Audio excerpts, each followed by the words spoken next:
Hello everyone. ஒரு பொண்ணை கல்யாணம் பண்ணி நாலே நாள்லயே கொன்னு எரிச்சிட்டாங்க.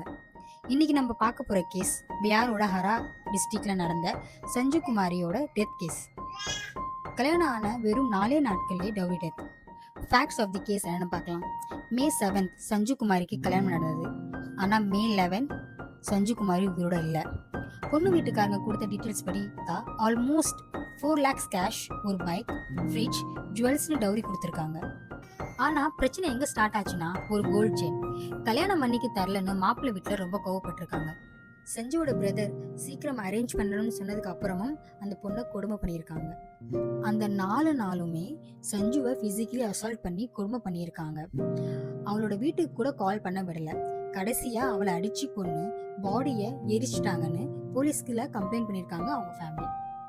இப்போ லீகலா பார்ப்போம். Dowry death case first IPC section 304B handle பண்ணாங்க.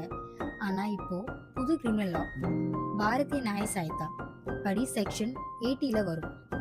ஒரு டவுரி டெத்தை ப்ரூஃப் பண்ண மெயின் 3 கண்டிஷன்ஸ் இருக்கு. கல்யாணம் ஆகி 7 வருஷத்துக்குள்ளேயே டெத் நடந்திருக்கணும், அன்நேச்சுரல் சர்க்கம்ஸ்டன்சஸ்ல இருக்கணும், அண்ட் டெத்துக்கு கொஞ்சம் முன்னாடி டவுரிக்காக குவாலிட்டி ஒரு ஹராஸ்மெண்ட் நடந்திருக்கணும். இந்த கேஸ்ல இந்த 3 கண்டிஷனும் பிரைமா ஃபேசி சாட்டிஸ்ஃபை ஆகிற மாதிரி தான் இருக்கு. இந்த லாஸ் இவ்வளோ ஸ்ட்ராங்கா இருந்தும் 2026 கூட இப்படி நடக்குதுன்னா பிரச்சனை லால இல்ல, நம்ம மைண்ட் செட்ல தான் இருக்கு. டவுரி ஒரு பெருமை இல்ல, அது ஒரு கிரைம்.